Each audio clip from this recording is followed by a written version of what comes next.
Hello, everybody, and welcome back to another episode of Nerd Soup. I am Reuben, joined here today with Aaron, and we are back to review Severance Season 2, Episode 4, Woes Hollow. And before we get into this episode, I want to let you guys know that you can listen to this wherever you get your podcasts, not just on YouTube. And also, if you want more Nerd Soup, check out our Patreon page, where we upload reviews and fan question podcasts and general discussions. And follow us on social medias, at Nerd Soup, at Beau Soup, at Nerd Soup Monkey. I'm not really on social media, so I don't know why I'm plugging myself, but maybe you could find me out there. And there was something else I wanted to say. Oh, I want to apologize for the morning voice. Because even doing this intro, I can hear it. I'm like, it's early. But that's what we do here, Aaron. We get up early and we cook up soup for the menu for the day. Oh, it's kind of sexy. kind of worked up over here. Damn. Yeah, so try recording with that on your mind the whole time. Irving's looking at us in disgust. You're using your vocal waves to make love to her. To him. I mean, you would be a pretty girl. You think? All right, let's get into this episode. Episode 4, Season 2. Man, this show, I saw a great point on Twitter that audiences are having so much fun with Severance because things actually happen on an episode-by-episode basis. Filler has become a word that a lot of people use to criticize shows, and this show has none of that. Every episode, they're giving you something new. They're taking you to places that we haven't been before, quite literally, not just thematically, with all the innies waking up in upstate New York. I forget the actual location that they used to shoot this episode, but gorgeous, stunning, scenic visuals all across this episode. And the way they balanced all of the themes that the show has been tackling, I think this is the best balancing job that they've done so far. And I don't want to get ahead of myself and be like, man, this was the best episode of Severance ever. But it might be my personal favorite, and it feels like that's something I'm going to keep repeating throughout this show. But I thought that this was as close as perfect as you could get to an episode of television, just all around. And MVP performances, it's almost like they have to share them. Helly and Irving this episode were probably the best they've ever been, and ends up being a very tragic episode, and we'll get into that as well. But Aaron, what did you think about episode 4? Yeah, it was great, and I was thinking that too, but then I just remembered the season 1 finale, last week's episode. There's just so many great episodes of the show. And like you said, the initial shot of establishing where these characters are, I was kind of I felt like we skipped 3 episodes. I'm like, did they upload the right one?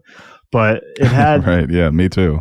Speaking of filler, it had the potential, when you establish where you are and what these characters are doing, not necessarily to be a filler episode, but to be a step back bridge between where we left off last week and where we're going to be next week, where these characters are just hiking through a trail, and it's more of an introspective where no big picture things are changing, but it's more of a deeper dive into the characters. And I thought they were going to kind of go that route, not as, I guess, kind of like The Fly in Breaking Bad, maybe not as isolated and split as some people view that episode, but something more where you kind of take a step back from everything else going on and really kind of hone in on who these characters are. But no, it ended up being just a huge major episode of major implications on episode 4 of the season. And that's the thing, episode 3, episode 4, both could be played as season finales or real breaking points in the series. And we really get that in shows this early on. And I think you got to commend the writers, because they're not saving these moments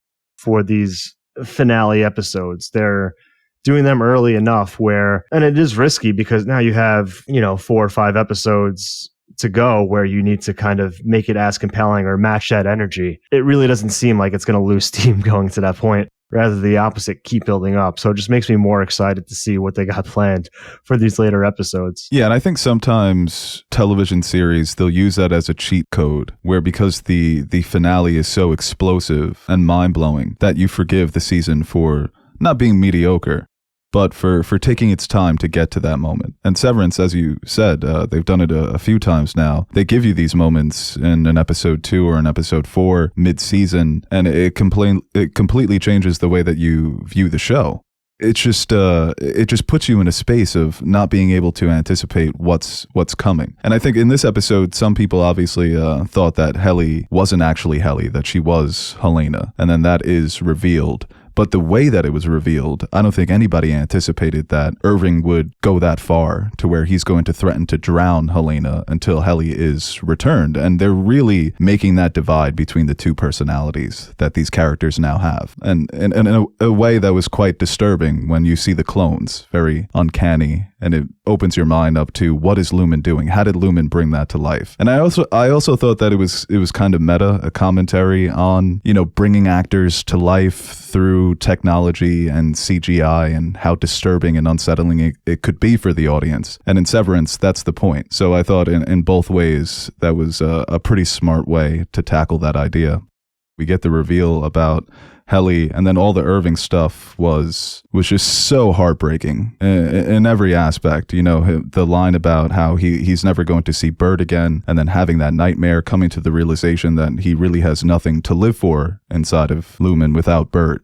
He's not inspired by his work anymore, and he's having these disturbing visions. And then that confrontation with Helly, both confrontations, the campfire and the tent, and at the end of the episode, an explosive episode, and for that character personally, the best episode so far, I think, for Irving, and maybe the last. Yeah, I mean, seeing even Helly this episode, she almost at certain points seemed like the most like Helly this entire season, and I guess that's more of Helena being like, okay, things are getting a little suspicious, or being more comfortable with everybody, where she's able to kind of match what we would typically see Helly do in situations and interactions with the rest of them. But yeah, I think she kind of went too far with some of the ways she was trying to be this other version of herself. Like, her laughing throughout that story is something we would see Helly do, because she never really took Lumen or the lore of Kier and the whole Egan mythos seriously.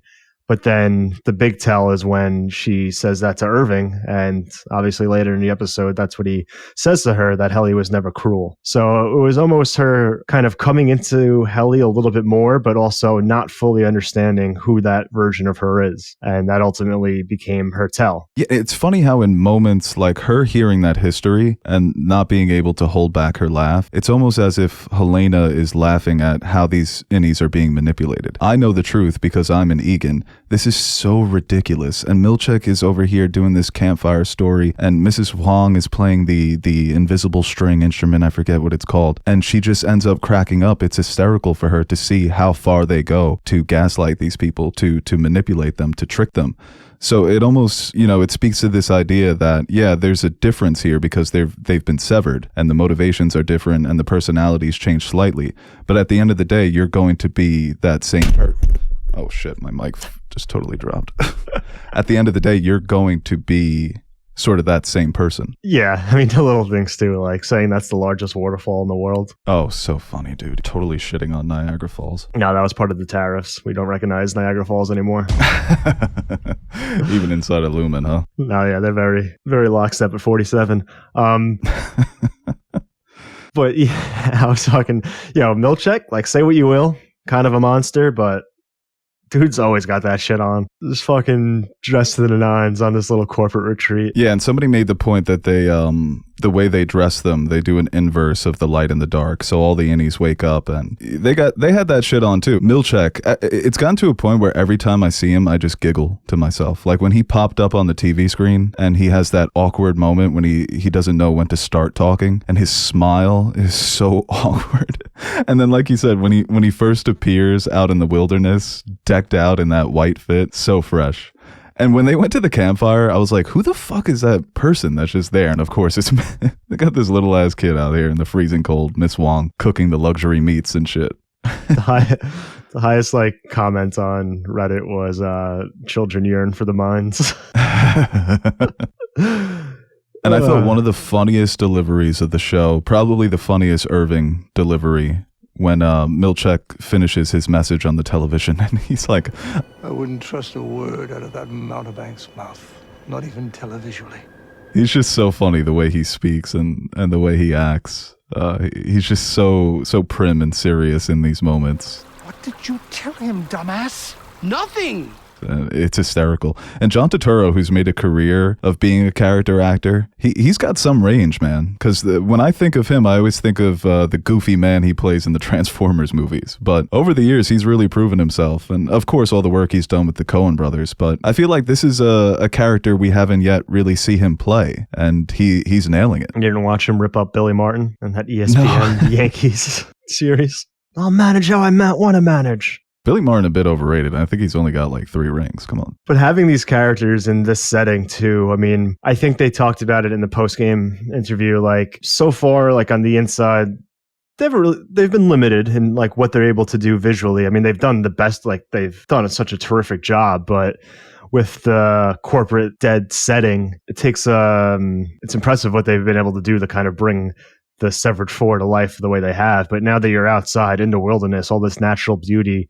and have these characters come in here kind of experiencing that for the first time, I think just allowed to kind of visually expand a little bit on what we're used to seeing when it comes to these indie characters. And even the Audis, I mean, we've talked about it in the past, just how the town kind of just has this deadness to it. And to kind of give us a little change of pace visually, I thought was something that benefited this episode a lot. Yeah, Dylan's line was so funny. I knew there was no actual ceiling, but this is fucking insane. It's like you get to experience the wonder of being a child as an adult. Like certain parts of your brain haven't been turned on yet because you've been inside of this corporate office. So when you're exposed to the vast wilderness, even though it's snowy and freezing, there's an amazement there. And I think that Dan Eckerson had described it as season 1 was being born or childhood, and season 2 is more like adolescence, where you're discovering who you are and you're experiencing the world, and that changes your perception of things. But still very, very funny. You know, even like when they find the fucking dead seal.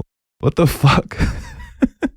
It's just so confusing. It's like a part of them knows that this animal should not be here. And then Irving being like, let's eat it, because all we got is the jerky. Yeah, Irving was ready to fucking resort to cannibalism. They've been outside for 3 hours. That's the type of shit I'd be on. I know they got the vending machine and all, but like, do they ever eat lunch? Not even like a sandwich with a bag of chips, Capri Sun? That meat that Miss Wong was cooking up was probably fucking delectable for them. The way Milchick delivers those lines too, we prepared luxury meats. Like, you can't just say there's food, like Miss Wong's making food. But to your point with the visuals of this episode, like some of the shots of the campfire and the tents, man, it's a miracle that, you know, a show shoots at nighttime and you can actually see what's going on. You can actually see their faces. And also, one of my favorite shots was when Mark and Helly make love for the first time and they're under the red light of the space heater. And that, you know, going back to the red light being more associated with Audis. Because in that moment, with Mark, it's Innie and Audi. And for Helly, it's just Helena. It is her Audi. And then that opens up ideas about who's in control. And the ethics of that. Of Helena, you know, we saw Helly and Mark steal a kiss, but a kiss versus full-blown sex is, you know, that's a home run. Can't go from first to home. Unless you got Mickey Mantle speed. There you go, another Yankees reference. Yeah, it's interesting with Mark too, just like, you know, what we've seen from Petey, I guess that was later on in his reintegration, because that was one thing I was like thinking the whole time throughout this episode, is he just doing such a great job of hiding it? But he really was Mark S. in all those moments leading up to when he has that break. So I guess it's more of a gradual kind of realization of these two lives that come together eventually. Right, yeah, that's what I was thinking too. Is he just really good at playing Mark S? Or is, you know, he still could be turned back into Mark S, but because he's been reintegrated, those outside memories are going to start flashing for him. And that was really creepy. And once again, a new love triangle. We talked about the two Dylans and his wife having a love triangle, but now we have Mark, Helly, and Gemma. And Helena. It's a love square, man. Love square, yeah. Yeah. Right. Oh my God. Love square. That's crazy. I would have been so pissed if I was Dylan. You couldn't have invited Gretchen to this little outing? Helly and Mark over there hooking up in a tent. I'm over here doing nothing. You're just still pissed off about not getting those marshmallows. Yeah, he said marshmallows are for team players. That would have pissed me off, dude. Even Miss Wong as a child, children love making s'mores. You really want me to? Oh, I guess, okay. All right, guys, before we get to the second half of this review, we're going to take a quick break and shout out our sponsor for today's episode, and that is Factor. And we know Severance focuses a lot on the philosophy and science of the human brain, but did you know that the human stomach is often considered by scientists to be the second brain? That's right, the foods you eat directly impact not only your physical health, but your mental health too. That's why optimizing your nutrition is so important, and Factor is here to help. Factor arrives fresh and fully prepared, perfect for any active, busy lifestyle. Just rip off the packaging, stick them in the microwave for 2 minutes, or as I like to call it, 4 intervals of 30 seconds, and your food is served. You can eat them as soon as they're delivered, or stick them in the fridge for later if you want your meals prepped throughout a busy week. And just look at these options: shredded chicken and butternut squash, creamy Parmesan chicken, grilled pork chop, and smoked cheddar cauli grits. Plus the white cheddar chicken and broccoli grits, which was my first option. These 5 meals only lasted me 2 days. I was supposed to show them off and, kind of advertise them, but I couldn't help myself. Delicious and convenient for any time of the day. Say goodbye to the hassle of cooking. With Factor, there are 40 options across 8 dietary preferences on the menu each week, with a revolving menu, so it's easy to pick meals tailored to your goals. Choose from preferences like Calorie Smart, Protein Plus, or Keto. Plus, they've got wholesome smoothies, breakfasts, grab-and-go snacks, and more add-ons, like these delicious healthy juices, packed with essential vitamins. These are so good that I'm just gonna stack my fridge with them like I'm prepping for Armageddon. Which could be around the corner, I don't know, these days. It's also really fun to shake them, I don't know why, but I just find this to be very satisfying. So eat smart with Factor. Get started at factormeals.com/nerdsoup50off and use code nerdsoup50off to get 50% off your first box, plus free shipping. That's code nerdsoup50off at factormeals.com/nerdsoup50off to get 50% off, plus free shipping on your first box.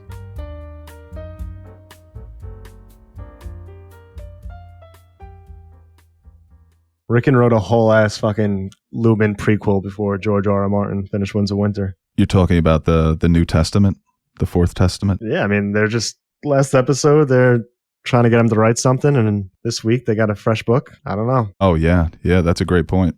If Rickon's over here writing lore for Lumen, that would really disappoint me. I'd be so disappointed in Rickon. But yeah, I think that's a fun idea. Spilling your lineage is fucking nuts. It is fucking gross. Less gross, like if you just said like just came all over the ground, less gross than spilling your lineage. I'm sure Nash could think of a more gross way to say that. Yeah, I guess he had a twin brother who just jerked it to death. Well, total bullshit, right? This idea that because of him giving in to temptation, he's turned into the forest. It's better to kill your other half than to accept him as a part of you. Playing with this idea of twins and then clones with the doppelgangers that we see. So really honing in on the duality of being a person, and then making it way more obviously physical, because it's not just the mind being split in two, but it's also the body. So yeah, your point about that was probably, written recently. It all does feel like bullshit, but that looked like it was written with the intention of dividing the innies and the outies, not just dividing the innies anymore. Well, yeah, and that's if push comes to shove, you should kill your outie. Or kill the idea of it. And that's what we see kind of leading up to the ending, is kind of the fracture between all these characters. And it really just takes Irving making that sacrifice to kind of like cement them all as kind of a unit now, where witnessing all that, witnessing what they did not only to Irving, but manipulated by sending Helena with them, it's only going to make them more united as a group. Well, and when he starts drowning Helly, I thought, okay, Helly's going to die. Because this show, I don't think they're afraid to kill off characters early. And then it ends up being Irving. But talk about dying like a fucking man. Just looking Milchick dead in his eyes with that slight smirk and accepting your fate. And also almost telling him like, I'll be back for you, motherfucker. Because my Audi's cooking up shit too. You could take me out on the inside, but my Audi's working, bro. He's got your names. He's got the addresses. He's got fucking clippings of newspaper headlines. You know how shit be popping off when you got the newspaper headlines. You start fucking connecting the dots with little strings and shit like Batman. So I don't think this is the end for Irving, even though it was a very, especially the cut to black. When we talk about, he says, let Kier's eternal grace guide you on your journey to darkness. I'm fucking that up, but it's literally oblivion. cut to black, credits, and then real smooth, casual office music. So everything about that execution was brilliant. Yeah, and going forward, I wonder what Lumen does now with their whole plan kind of being made aware to the rest of the group. I wonder if we do see them in a setting alone again, or are they just going to go full, what's that island prison? You could take little boat tours to it. I think it's in San Francisco. Alcatraz. Are they just going to go like, all right, the jig is up. Let's just fucking erase the illusion of oppression. Let's just be full out. Let's just show our cards now. This is what life is now. And because I don't think you can leave these characters alone after that, especially Helena, Helly, realizing what happened, basically going from being tackled on stage after realizing she is an Egan to your next time you wake up, you're drowning and you realize that they've used basically your body to manipulate your friends in that way. Right, yeah. And, she already hated her outie. So now she's going to learn that, well, maybe she won't learn. Maybe she'll still be kept in the dark. But yeah, that idea of her going from that finale to this moment where you wake up in the arms of your friend and you're just in total confusion. You're in the fucking wilderness. You're freezing cold. Absolutely absurd. Well, even like the sexual manipulation with Mark. I mean, obviously those like Mark S. and Helly have a connection, but there is something to, I think, Mark's perspective, it being Helena, and then Helly waking up and realizing that like her outie did that with her body in a way where like, yeah, maybe she wants Mark like that, but it's kind of being used as a tool of manipulation is something that, I don't know, it just keeps piling up the things that Lumen are doing to these characters. And it seems like we're going to get to a breaking point where like it's going to be almost a war day in and day out between the two conflicting sides. Yeah, because Mark now will look at Helly and in the back of his mind always know that her outie manipulated him. And like you said, the sexual manipulation there. So that could make things very uncomfortable between the two of them. And you start to blame the outie and you take it out on the innie. Is that fair? I don't know, because it's this idea, are they the same person or are they two different people? So like you said, they just keep piling on with these new ideas every episode, things that you're not really even thinking about. So, and just that revelation of her being an Egan as well, how are they going to take that? And the way that they're spinning this show, it can go in the direction of maybe the Indies find out a way to use this to their advantage, this idea that Helly is next in line. Yeah. And also with reintegration, I guess we see the two kind of merge. Like Petey still had an attachment to Mark even after reintegration. So just seeing how the conflicting personalities within Mark kind of, how does that play into his decision making going forward? Who's going to be the dominant side, or is it truly is just one at a certain point? Because I mean, Mark S and Mark Stout have not conflicting, but different objectives. I mean, they both want to find Gemma, but does the side of Mark Stout, would he rather save Gemma more so than consider Mark S's friends within Lumen? You know, if there's a point where it's like Gemma or Helly and Dylan and Irv, well, depending on what happens with Irv later on, but what is more important to him when the two sides converge? Yeah, I imagine there's going to be a lot of confliction there when all those memories do converge and he realizes that he is now in love with two people. And there's no guarantee that that's actually Gemma, especially now with these doppelgangers that... But I thought they were more animatronics. I mean, they said in episode 1 that they had animatronics in a different Lumen office. Yeah. And I don't know if I really love the idea of clones. I do like the idea of reanimation, where you could take a corpse and reconfigure their brain and bring them back to life. So I think clones is, we've seen it so many times. So I think it would be better if those were just weird animatronics. I mean, animatronic technology is kind of crazy now. You been to Disney lately? No, I haven't. It's pretty good. That's creepy. Yeah, no, it is fucking creepy. But I don't like things that are mimicking life. That combined with AI, that's going to be the takeover. The Disney animatronics. That's going to be like in Dune. Going to be the fucking jihad of the animatronics. Well, and next episode is titled Trojan's Horse. I mean, you could make a case that that's what Helly was doing this entire season, or Helena, getting on the inside, a little deception, then you pop out. That was really fucked up what they did, bro. What if it's just quite literally Like Helena comes in and just a bunch of fucking Greeks come out. Yeah, so I mean, all these episode titles, dude, that are like fucking Attila, Chikai Bardo, Sweet Vitriol, The After Hours, and then episode 10 is titled Cold Harbor. My goodness. Does like Audi Irv just wake up in the forest and be like, all right. Bro, he did not seem very far away from them. He just turns around and is like, hello? I guess it doesn't matter. Is it over, the retreat? Do we have fun? Why is she wet? That'd be another fuck up for Milchick. They all just start screaming at Irv, like, hey, they just murdered your innie. You were onto something big. There's something creepy going on here. Save us, Irv. And also the idea of the Glasgow block.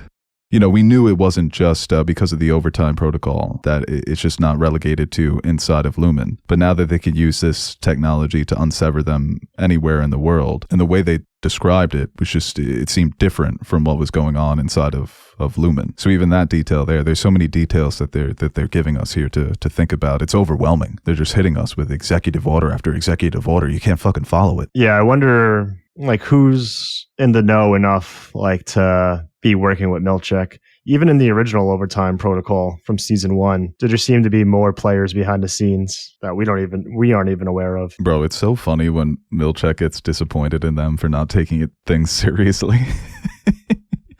He was so mad. He's such a fantastic actor. And also, I forgot to bring it up earlier, but I thought that acting by Britt Lauer, when she's got that naive look on her face when Irv is confronting her in the tent, and then her face shifts to pure contempt for Irv because he's figuring it out. Like I said, between the two of them, Irv and Helly, they were great. No, yeah, the like facial expressions that shift. I mean, all these actors have done a great job, especially in those transition scenes when they go from severed to unsevered, innie to outie. You know, even Mark, when he has that moment, you kind of see a flip switch. And yeah, it's just incredible control over your facial expressions, which is such an underrated part of acting. Yeah, no, I think for Britt Lauer having to, you know, have those subtle changes between innie and outie, it's not easy. I thought we were going to see that with Mark, because Mark, it's, you know, the changes are a bit more apparent because we spent more time with the innie and the outie, and I thought that we were going to see, you know, some slight cracks, making Mark nervous that he's going to be figured out. Also, too, going back to what we talked about, I think a couple weeks ago, just the whole idea of sleep and how that could be kind of a bridge to your innie and your outie,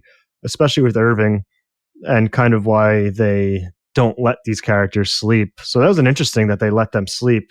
Maybe it's just something with Irving where he falls asleep in the forest and he kind of has this dream, but almost like a vision as well that kind of helps him connect the dots. I don't know if it's exclusive to Irving, the sleep kind of awakening this connection, because that's what I thought too when it was going to be like an overnight thing. Like, it's kind of risky to have these outies sleep if that really is going to be a bridge to your other consciousness. Right. And it felt like it could be interpreted that way, whereas Audie's telling him everything is going to be okay, that this is what needs to happen. You need to let go of your obsession with Lumen.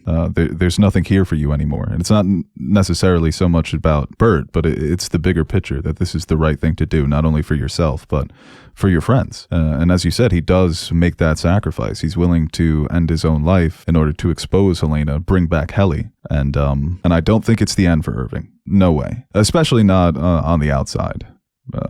And it's so fun that you can be so torn apart by seeing the end of Irving B.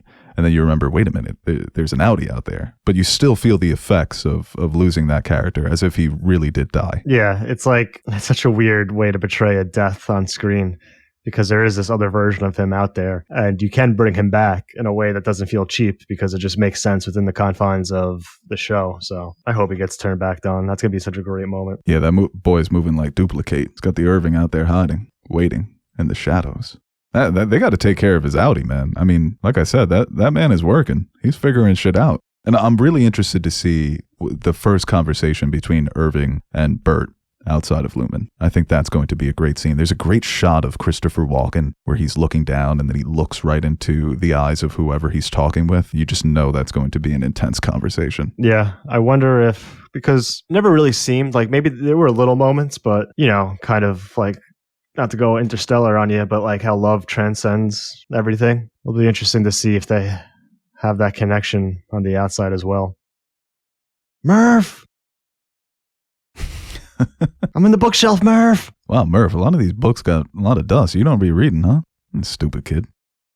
All right, guys, I think we're going to leave it there and possibly record a halfway spoiler discussion, kind of just do a debriefing of everything we've learned so far and try to figure some things out here. Or just really just, talk about it and enjoy what we're talking about because it's been such a fun season so far. But we are going to leave it there. Make sure you comment down below your thoughts on this episode. Did you love it? Did you hate it? I imagine most people really liked it. And yeah, we are getting ready to review Invincible Season 3, so that's on the horizon. That should be coming out next Tuesday, so if you've watched Invincible, make sure you look out for that. Aaron, thank you so much for joining me on this review. Luka to the Lakers, man, what the fuck? What was that about? That was the craziest plot twist of the week. Yeah, we could do a whole fucking podcast on that. Just like not shopping around other offers. You should be fired. Yo, Nico Harris has been compromised. That was his innie. His innie escaped and started doing some bullshit. It would be like if I was a Laker fan and I just woke up in his body.